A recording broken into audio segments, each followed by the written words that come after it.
So thank you everyone for being here today. I'm very excited to present this project. I'm not quite sure if this is going to be a book or an article yet. I've been doing a lot of field work in these areas in the Pyrenees and the Alps for the last couple of years. And so the paper is called Voices in the Wilderness. And I think we've been seeing a lot of kind of big picture papers. And here I'm going to zoom in on a very particular issue, which is wildlife policies in France since the 1990s, and more particularly the return of wolves and bears in France. And when I say that, everyone thinks it's going to be a very cute paper, but it's not cute at all, so I'm going to shock you a little bit in the beginning. This is a screenshot from a video that was sent anonymously to various news outlets in 2017. So what you see is a bunch of people wearing balaclavas, they have rifles, and this should remind everyone of what IRA picture, like the Corsican National Front, but it's actually an anti-bear group, and this is how they've been kind of performing their opposition to the wildlife policy. So what do they say in this video? So in the background, you have this guy, he has this very strong regional accent, and he's basically threatening the state and the representatives of the state in this region with very strong language. And so this is just an extract. I'm not going to read the whole thing, but I think it gives like a general framing to what I want to be talking about today. And so he says, we, the people of the mountains of Ariège. Ariège is an area in the Pyrenees Mountains at the border between France and Spain. It's quite isolated as an area. It's very high up in the mountain. So we, the people of the mountains of Ariège, breeders, hikers, hunters, elected officials, citizens, warn the state, stop, this is enough, through the reintroduction of the Slovenian bear and the creation of a nursery, blah, blah, blah. The French state is implementing a policy that slowly takes away from the men, from the women of the mountain, access, freedom to be, to do, to work. The French state has remained deaf to the demand of our elected officials, and for this reason, we have decided to revive bear hunting in Ariège and to lead an active resistance against the representatives of the state. And then he shouts, Ariège, land of freedom is our past and shall be our future, and someone shoots a gun. So great video, but it kind of represents the culminating episode in a conflict between local communities and the state surrounding this reintroduction of brown bears in the Pyrenees Mountains in the southwest of France. So they started this reintroduction program in the mid-1990s, and it's been continuing until 2018. 11 bears have been reintroduced, but it's been a very kind of successful program. So today it's quite controversial how many bears are in the mountains at the moment, but we think there's about 100 bears today. And polls have shown that a very large majority of the French population is, in favor of reintroducing bears. I think if I was to ask all of you how you feel about bears, you'd probably say yes, really, a bunch of them. But actually, there's also very, very strong opposition in the regions that are directly exposed to this. So there is, and I want to point out, a spatial kind of cleavage there between the people who oppose and the people who support this policy. At the same time, and this is going to be part of the kind of quasi-natural experiment that I'm going to be showing to you today, wolves returned in France. It's a spillover effect of a policy in Italy that aimed to protect the wolf population. And since wolves know no borders, they started creeping back to France. They had been completely exterminated in the early 20th century. And so they came through the Alps, and slowly they have been kind of colonizing most of France, mostly from the southeast. And now they have reached most regions of France. And they have also been very unpopular. All right. So to show you how, I'm sorry for the graphic images, but I really want to stress this is quite a violent kind of issue in these areas. So what you see on this picture is, this is an anti-bear protest. So as you can see, they're fighting with the police. They're also using a lot of regional symbol, the man is wearing kind of the traditional hat from this area. And the blood on the ground is not human blood, it's sheep blood. So they have been, a way to perform this opposition has been to throw sheep blood at public buildings. So this has been, but obviously a lot of journalists are paying attention to this. On the other picture is an anti-wolf action, and so what you see in the background is the headquarters of an MP in the Alps, and as you can see, some stock breeders have put dead sheep in front of her office, and there's a banner that says, support our agriculture. Right. So the point that I want to make in the paper and why I think wildlife policy is really important is that it crystallizes a really fundamental divergence between a place-based minority that considers its direct environment as a productive resource that constitutes the foundation of its culture, but also the basis of its economic livelihood, right? It's an economic resource. The environment is something that supports both culture and economic activities. And on the other hand, you have a geographic removed majority that seeks to protect and preserve common natural heritage in the face of overexploitation and impending destruction. And maybe this is how it ties into populism, but those 2 points of view are quite valid if you think about them.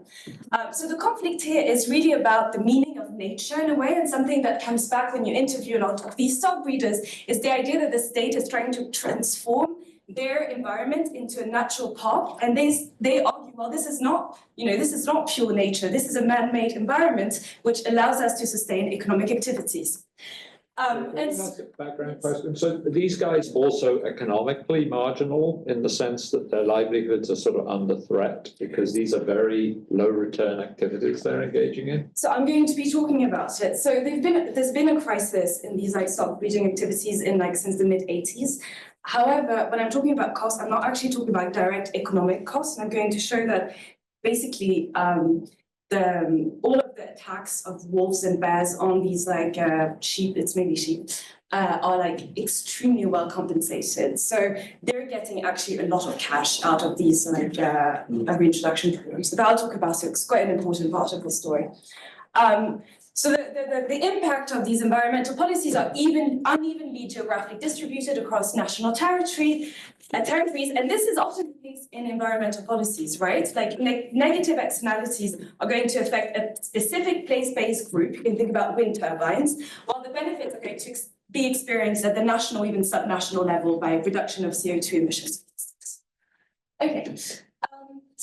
I think my main motivation coming into this was I was a bit tired of the whole framing of these movements as either NIMBY movements or some kind of poetic indigenous movement. They lie somewhere in between those two things. So in a way, they have some aspects of indigenous movements that are framed as a struggle of politically dominated groups that are minorities against a majority that controls the state. So this comes across in the video, the text I showed you, it's we the people of the mountain versus the Parisians, the urban people, etc. At the same time, there is also a much more NIMBY story here. There's a sense of deprivation that really stems from this spatial divide in exposure to negative externalities. And this comes back in interviews, and I got this every single time I spoke to someone. It's like, if you Parisians love the bears so much, just release them in your public parks. Why bring them here? Do these animals pose a danger to people's pets or people themselves? Or To people themselves, a lot of people are scared. And in Italy, in Trentino, there was a jogger who was killed by a bear a few years ago. So that created a lot of debates on how dangerous it was actually to release these animals. But I think it's mostly to stop the breeders. If now when they go out for a walk with their sheep, don't worry about not just the sheep being killed, but a dog or and that's so I think that would be a much bigger thing than just price of the sheep. Yeah, it comes up, but if the dogs don't really have anything to, they're not. They can get away pretty quickly from, at least from the bears and the wolves. It's not particularly a problem. Some people say that they feel insecure walking. So there's a lot. I think it's also used as a way to say. So these regions have a lot of commons. Froster has a lot of commons. A lot of these kind of more traditional stock breeding activities take place in kind of public land. And so the idea here is well, if you release bears, we won't have access to this environment any longer. And here the question of security, personal safety, also comes up. But it comes up in a larger bundle of grievances that are mostly about access to these environments and the fact that though this is your local environment, you may not feel free to access it, and then you may not be able to carry on your activities there. Whether it's just very noticeable, on the west coast of America, if you go camping, everybody's freaked out about bears. Yeah. It's not the same types of bears. These are a bit less aggressive than grizzly bears or something. Also, population is so much lower, right? Yeah, there's 100 for a pretty big area. But still, there's been encounters with hunters, so it's not it never happens. Okay, so the research question that I asked in this paper is what determines the type, the repertoires, and the intensity of mobilization against environmental policy. And more specifically, I ask, how does the geographic distribution of the impact of a policy shape the anti-environmental struggle? And I'm really going to focus on this geographic aspect of these policies. I make a distinction between two types of environmental policies. On the one hand, you have environmental policies that are going to have a bounded impact. They're going to affect a geographically clustered area, kind of a physical and delineated space that can be located on a map. You can say this is the place that is being affected. You can think about kind of the radius around a nuclear power plant, for instance. It's very clearly identified as the place that is being exposed to risk. On the other hand, you have more dispersed impacts. And here it's going to be a policy that's going to, the effects are going to span multiple places without a clear border. Sometimes it's a set of places with common attributes across the territory. So here you can think about the Yellow Vest, for instance, the gas tax affected a lot of people who did not have the capacity to offset those costs by accessing public transportation. So it was the periphery. It was the term that was often used to describe the set of places affected by Macron's gas tax. But you can think about pesticide bans as affected rural France and also wind turbines in certain areas. So my first hypothesis are about kind of the type of mobilization that we should observe in each case. So these are kind of reversed to each other, but the idea here is that the spatial distribution of places affected by a policy are going to shape the type of mobilization. So when you have a clustered impact that affect a bounded place, coordinating protests is going to be quite easy, right? People probably have pre-existing networks or organizations, they know each other, they're close to each other, so it's actually much easier to coordinate collective action. On the other hand, you may not have that many representatives, right? You may have a couple of MPs who can talk about this, but it may be very difficult to raise this issue in a more national context, whether it's national parliament or in the media. And so in this case, I posit that this should lead to very intense local collective action, but very weak elite mobilization around the issue in parliament. On the opposite, or the reverse, is when the impact is dispersed, organizing protests is going to be very costly because these people are very far away from each other. Where do you organize your protest when you're several hundred kilometers from each other? You may not have the organizations to sustain such collective action organization. However, you may have a lot of elected elites that you can rely on to build coalitions in parliament and to raise the issue nationally. So in this case, I expect that we should have weak local collective action, but strong elite mobilization around the issue in parliament. And this brings me to my, sorry. So I've always been, you may not have read it, but Robert Wade has this wonderful book called Village Republics, if you've never read it, which is about how different village communities in India organized or didn't organize to provide water security, because that's a big issue among farmers. And what he found, and this is my question, a huge amount of heterogeneity. So you could have two villages that might be 2 kilometers apart. One has done a lot of effective collective action that's already managing water resources. The other one is hopeless. And he tries to disentangle why is it the case that some places are doing it better than others. So I guess that's one of the issues. Is there some pre-existing collective institutions that have already evolved? And is that heterogeneous, or do most areas have similar pre-existing institutions for collective action in the context you're looking at? Yeah, so I think that's a very good question. I think it brings to a much larger kind of puzzle in political science that we're not very good in predicting when people are going to rebel against something. It's actually very difficult, and there's been loads of different theories in the literature on how to do this.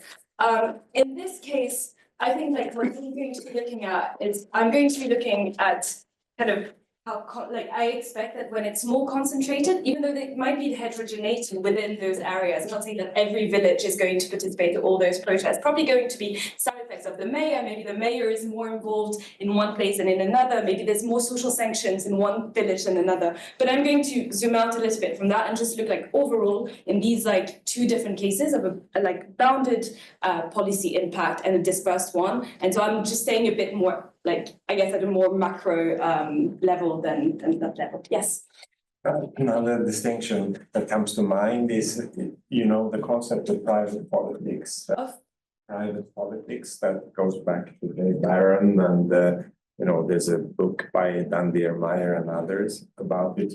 This private action outside of the political system to draw attention to their issues and maybe influence firms and others directly. And they talk about the environment as being one of the main applications of that. So your first type there, so induces private politics, whereas Okay. Yeah, I get.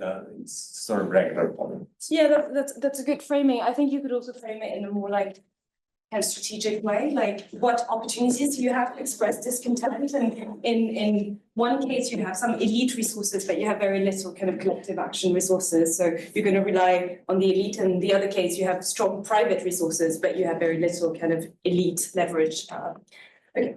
So kind of coming out of this is a hypothesis about political participation in elections. And I think this is how I started working on this project. And the idea here is that since your elites are going to have kind of a differential effect, a capacity to raise this issue, we should see an effect in terms of political participation and turnout. So the idea here is that at the local level, if you're a politician and your constituency is being affected by the impact of these policies, you obviously have a strong incentive to campaign on these issues. And we see that in the bear and the wolf case, that this is an issue that they have really seized because they know that it works and there's really high payoffs in terms of success in elections. However, if politicians are able to raise the issue at the national level and turn this into a national level, we should expect an effect on turnout in national elections as well, because these issues are not local anymore, they become kind of national issues. On the opposite, if your MPs, there's 3 of them in parliament, and they're never able to raise this issue, we shouldn't expect any effect at the national. And I'm going to start by showing you evidence on this, and then I'll come to the collective action and the elite level mobilization. Okay, so I'm going to introduce the case. Sorry. Yes. Is there scope for local collective action to offset the sort of consequences of the bears? In other words, organize local bear hunts or bear protection, or is really the only way to get rid of this problem to mobilize national politicians? So there's a bunch of different things. It's difficult because people are not always honest with you when you ask them the question, right? And I think there's different objectives in collective action, and they can be difficult to disentangle from each other. There's definitely a lot of bear hunts, but I think they're quite symbolic. I think they're a bit like the video I showed you, like they're a bit performative.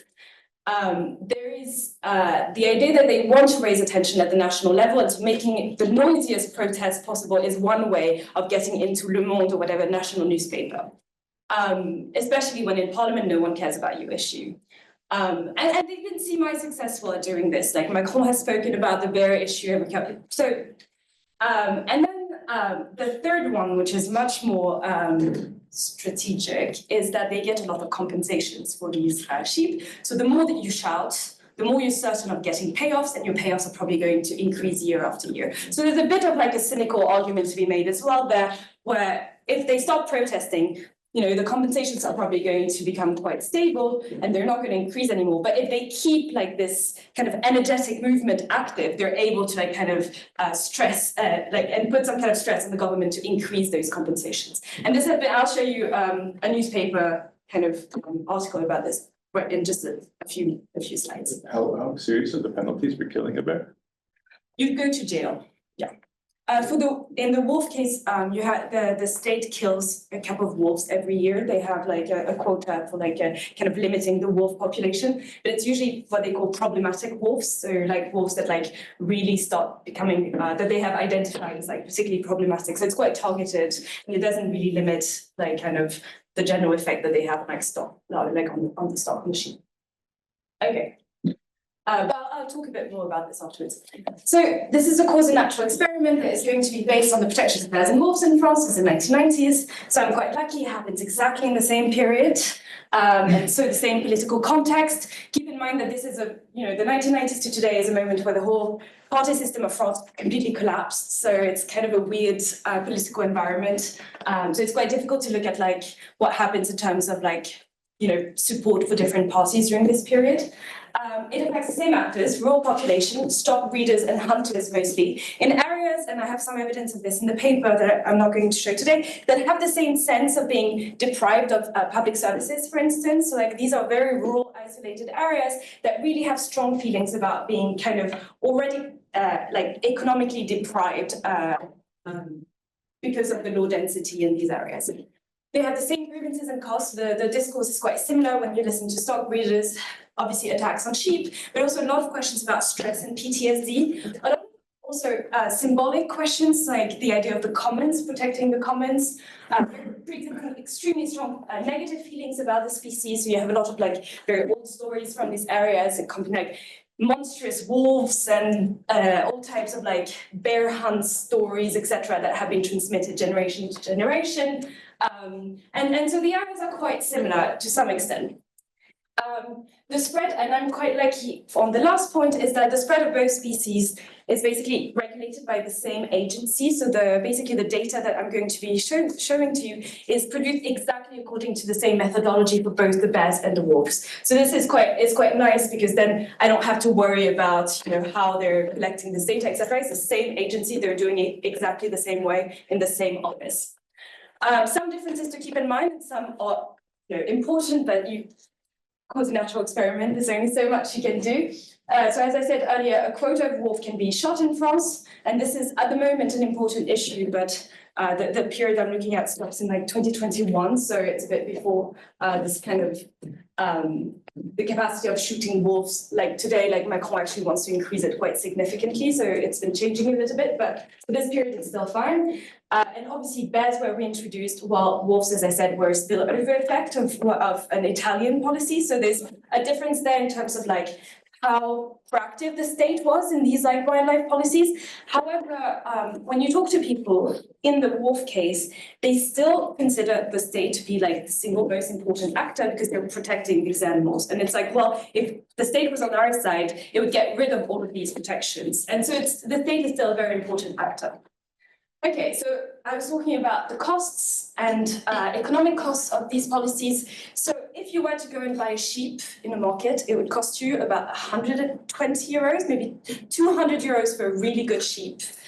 And if your sheep gets killed by a bear, you would get almost 600 euros from the French state. And if it's a wolf, you get a bit less because basically it depends if you're producing cheese or not, etc. I mean, it gets complicated, but you still get about double the value of your sheep. So you're getting a lot of money if your sheep gets killed.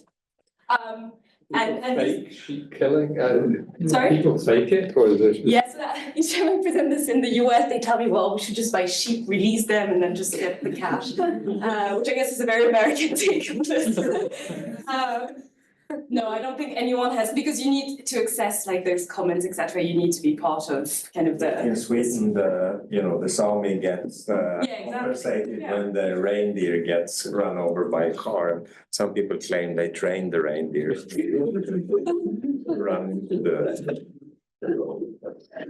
And also there's a lot of indirect costs as well that have been, so there's been a lot of investment by the French state in these areas, it's millions and millions of euros every single year. So basically the food for the dogs and the shepherds is getting delivered by helicopter, they're having these super top-notch satellite phones, they have built all of these different houses to have shepherds up there, special fields to electrify fields with the sheep at night. So there's been a lot of investment, a lot of money has been spent into this policy.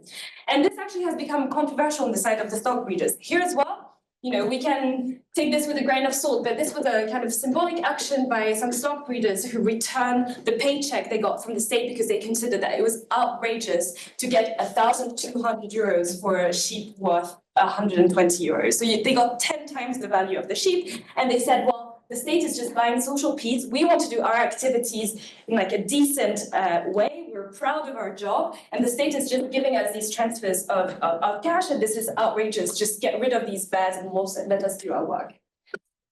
So this is the spread of the bear, and here you see what I mean with the clustered treatment.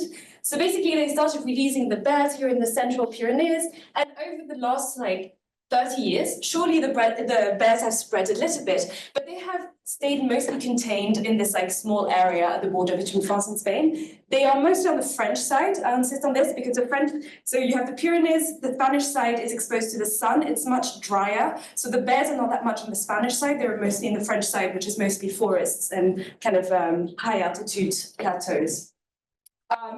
And as you can see, like the bears have stayed mostly in this small area. As for the wolves, it's a very different story. Here they start creeping in slowly, and you see them kind of colonizing a very large portion of the east side of France. Today, they came I think in 2024, they went all the way to Brittany. So it's been like accelerating, and this is what we see here. And this is quite nice with nature sometimes. They reproduce like nice mathematical functions. So here you can see like kind of the logarithmic growth of the bear growth. This is the cumulative sum of municipalities that have been exposed to the bear since 2000. And as you can see, it accelerated very much in the beginning, but then it really plateaued from like 2008, then it starts plateauing. But in contrast with the wolves, is the opposite. It's very slow in the beginning, and then it starts accelerating in an almost exponential way. And so what we see is that it's still accelerating today, reaching more and more municipalities that are being exposed to this. Okay, this is just the growth of both species. So you can see that both programs have been quite successful. So this is the estimated number of animals that you have in France today. So today you have about 100 bears, and for the wolves you had about 600 in 2020. Okay, so let's look at the results for electoral mobilization. So I'm going to start with just a very simple staggered DID. The idea being that bears and wolves are protected species. So once they're kind of free to go in any direction that they want to go. So if you release the bear can go left, right, you can't do anything, you can't determine in which direction it's going to go. And so in this way, like there's a staggered kind of colonization pattern that I'm going to be exploiting. So what you see here is that, so I'm going just to do like Callaway and Santana staggered DID. I'm not implementing anything here. The control that I'm using are not yet treated communes. So basically, you have one commune gets treated, and I'm going to compare it to another commune that is going to be treated in the next period.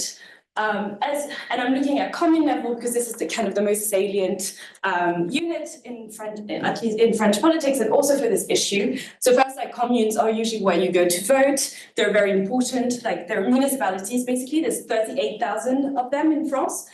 In these areas, they're very large, and I'm quite lucky with this because in terms of Satra, it helps me because basically the communes usually cover a valley, and so if you want to go to the next commune, you have to go down, drive quite a lot, and then go up again. So they're not connected. So the bears can go from one commune to the other, but people actually have to go quite a long way to get to the next commune. As you can see, like the treatment groups are a bit unbalanced. So elections happen every 5 years. So I just group them by so the treatment groups are just municipalities that get treated in any period of 5 years between elections. As you can see in the bear case, a lot of communes or municipalities get treated in the first periods, and then it decreases, quite unbalanced. And in the wolves, we get the opposite. Okay. So I'm going to first start with parliamentary elections. Sorry, can I Yes. ask just for interpretation? Can you speak a bit more about the notion of this being a natural experiment, as you say? Because, I mean, it's a policymaker who, you say that bears can go where they want, but it's a policymaker who decides where to initially release them and then also when to release them. So there might be, we're just good to know how it was decided where they are released. They released mostly in the same village that has it's kind of this like wealthy enclave, and they're super environmentally, so they always release it there. But everyone in the surrounding area knows that the bear will never stay in this village. Like it's this kind of urban area that's not fitting at all for the bear. So the bear never stays in that municipalities and always like gets the hell out as quickly as possible. So like basically the bears travel quite a lot, and they are on the lookout for like good habitat. And the data that I'm using is from these scientists that they use a lot of different traps, like for hares and all to try and figure out where the bears are going. And so we have quite good data on like where they go in the first few days and even first few months. And so you can really track them, and you see that they never stay where they get released. And is there, just out of curiosity, the initial area sort of urban areas is chosen because people there are not so much against it. No, yeah, exactly. It's like just the outlier village, and that whole village has constructed its whole identity around the bears, but there's never been a bear there, like except for the days where they do the releases. So, and then the bears have gone in different directions. It's not like all of them have like gone in a certain, to a certain municipality. So yes. It's not like supervised at all how the bears like No. or the wolves go. Like there's not, because like in Switzerland sometimes at least with wolves when they appear they try to kind of the government tries to interfere a bit that the wolf goes in certain directions. No, so for the wolves, we're getting there now, and same for the bears. Like they're trying to figure out ways to like scare them from like certain areas where there's more farming. But in this period, there wasn't. There was like actually the government was committed to like really rewilding and letting these animals do whatever they wanted. And it's only from 2020 that there started being a lot of debates about how to actually reroute these animals towards like more convenient places. Yeah. And also this might be maybe I'm missing, but like if a bear goes from one municipality to the other, in some way the treatment is not absorbing for that bear, right? Like you're treating one and then you're leaving. No. So like so a bear basically has a really big area where they go hunting. So the treatment is extremely sticky. So, and this you can see the data because every single year they release like the municipalities exposed to the bear or to the wolves. And you can see that sometimes you have untreatment for like 2 years, but the bear always comes back with the wolves. Or once you're treated, you're in the data set. So like you can exclude those that get untreated, but it doesn't change anything whatsoever. Like the treatment is extremely sticky because these animals are looking for habitats, and once they've like settled in a place, like they actually stay there. Yes. Could you comment on how selective the measurement of where the bears and wolves are going is? Is that fixed over your time period across municipalities? Because one could imagine that municipalities where the political climate is a bit more conducive to conservation would also be the ones that are more welcoming to scientists to. I mean, so what they do is, so they have GPS tracking for the first couple of months. After that, they have, they put these like traps everywhere, but also these like anti-bear people are very eager to know if there's a bear in their region as well, because like this is something that they're using to like, mobilize people and to also get compensation and all kinds of other kind of investment from the state. So actually they're quite eager to like have proof that the bear exists. At some point they even started their own alternative thing because they have become completely paranoid about bears and wolves in their villages. And so they started their alternative thing where they would like text you as soon as like there was some suspicion of like a bear being sighted in the area. So this I don't have that many concerns about that, but you're right, it's an important. Okay, so I'll just show you for parliamentary elections. So as you can see for the bears, it actually works quite nicely. So remember, every period is 5 years. So, we can kind of ignore the 20 years later kind of part. But what we can see is that we have parallel trends. And from the first period after exposure, basically, they get exposed before zero. You can see an immediate kind of increase in turnout in parliamentary elections. And this makes sense, like at the local level, people running for office are like really using this in their campaigns. So it's not very surprising that you would see an increase by about 2 percentage points, and it's about 4 percentage points on average if you compare the treated to the not yet treated units. For the wolves, there's problems with parallel trends, and here, like, an important question is, basically, are people having an expectation that they're going to be treated, and so they react? And I think that's an important problem in the design here, is that actually, like, if you see another village getting treated, the neighbors are getting treated, you may think we're going to be next, so you start kind of already changing your voting behavior, your turnout behavior. But still, overall, we see an increase over time, but there's not much inference. So maybe here you might want to use a different control group. So a never treated control group instead of the future control group. No, so, I mean places which are sufficiently far from the spread that they don't. I think it would make sense for the wolf that has a greater variety of different types of municipalities. Well, in the bear places, it's a small area. You don't want to compare it to like places. No, I see that. But I think I mean, for the bears, Pyrenees is very different from other yeah, places. for the wolves, it would be sense like I think it's okay to like maybe do some matching or something. Yeah. And I wouldn't disregard, I mean, I think it's interesting the effects explodes like this. Like to some extent, even for the world, you say they are pre-trends, but it's all negligible compared to what happens after 3 or 4 cycles, which, as you say, is a long time. So it raises question, but could be actually the result of a political frustration. Yeah. Like we thought we would actually be helped, but years after years, we still see nothing happening, and this is really when we actually start. Yeah, I think another thing here is that the bears, I think it makes sense that we have an immediate effect because since there were like these big moments of reintroduction, people were like really pumped up about this issue. So when they started voting and like they got exposed to this, they were really upset. When the wolf case, like it happened in a much more like slow and like insidious way in a way, like, you know, the wolf started coming, but like it was very slow in the beginning. And then like, I think maybe the nature of the treatment is a bit different in that way as well. Like the bear is more like a big treatment that you get in your municipality, while the wolf, it like takes more time before it's actually quite, it becomes distinguishable like in a municipality, if that makes sense. Yeah, and I mean,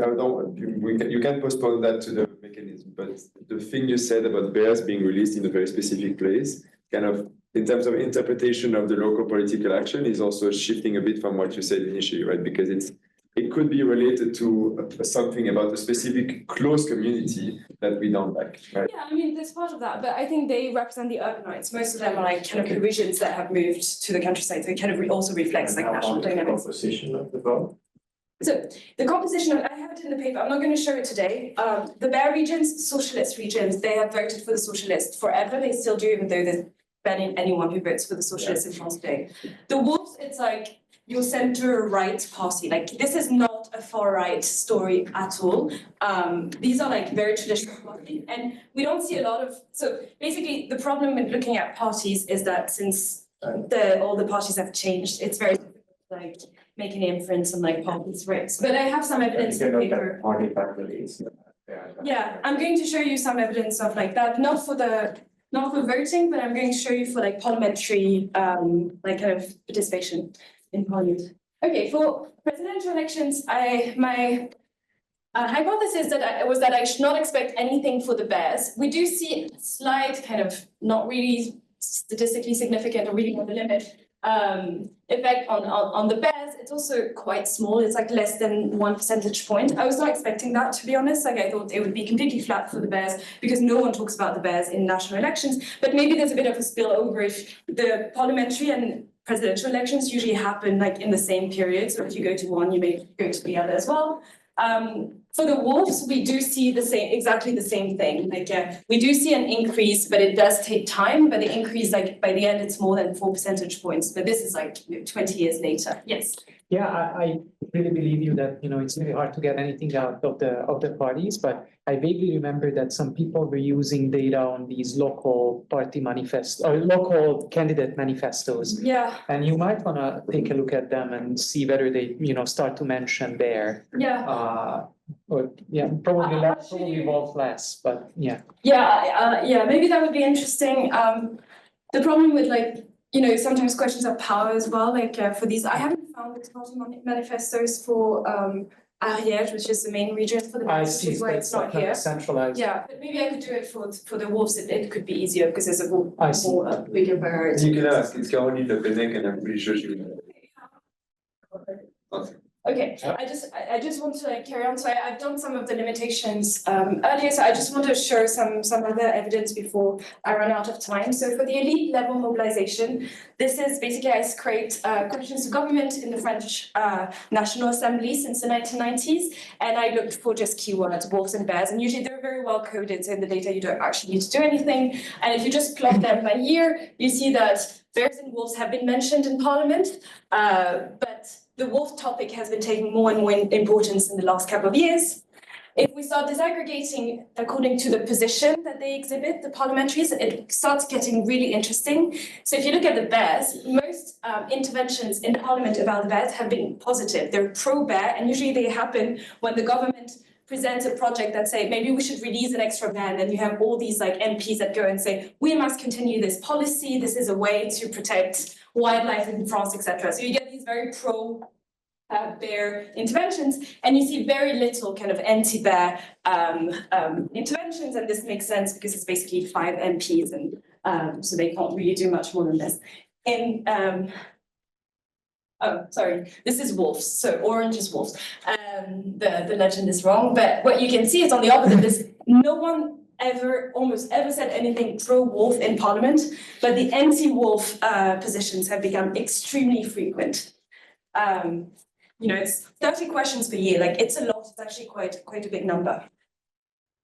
Then, I don't know if I have time to present this, but I do, very quickly, just a semi-supervised keyword assisted topic model. I use KeyATM, and I just try to classify these questions to government according to kind of 4 categories.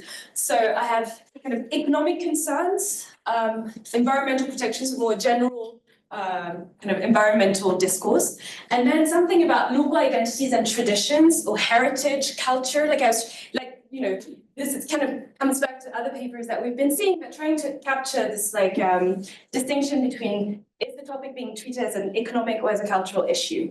And what we see is huge differences between the bears and the wolves. So here I aggregate, I just look at the mean topic proportions by species. And so what you see is that on average, 40% of questions regarding wolves are, classified as economic, and while for the bears it's only 20%, and we see the reverse for cultural issues. So basically, the bear issue seems to be treated like a more cultural heritage, patrimoine is an important word in France, topic, while the wolf question is being treated as an economic question. I won't have time to do that much in this. We don't see a lot of differences by party, which I was quite surprised to see, but I want to show you this because I think this is a striking graph. If you do it by where the MP represents. I'll show you this in just a second, yeah. So first, if we look at just ideology, so I grouped the parties, since the parties have changed a lot, I just grouped them by right, center, left, far left, Greens, and far right.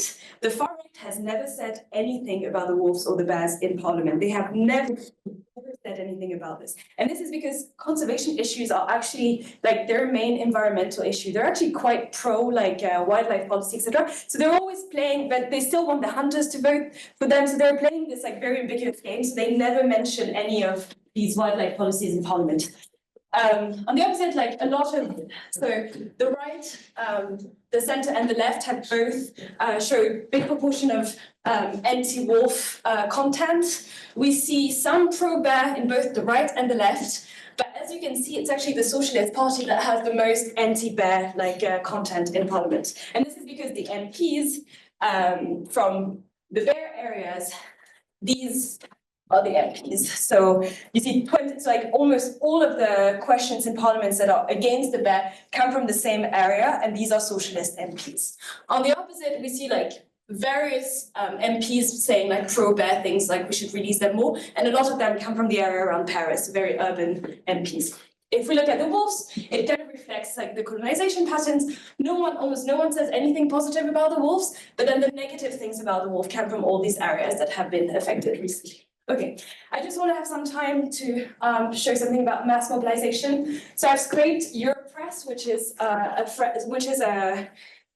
media content aggregator, so you can scrape it and have all types. You can use keywords and then scrape newspaper articles. I scraped it for anti-bear and anti-wolf and different protest keywords. So in total, I got quite a lot of newspapers, and then I've been cleaning it with LLMs to try and have a single kind of, to have one observation per protest, which is quite difficult to do if you want to do it well, because you have a lot of choices to make. So I'm still kind of refining this, but what you see is that you have a lot more anti-bear protests than anti-wolf protests, and especially they tend to happen in moments where you have these reintroductions. So these moments of releases are actually quite important, and there's been a slow increase in the number of anti-wolf kind of actions in the last decade. If we start looking at where they happen, very active in the bear regions. In the wolf regions, you can see it's really spread out. Some regions have 1-5 protests, but it's not particularly intense at the local level. If we start looking at the kind of strategies that they use, what type of actions are they doing?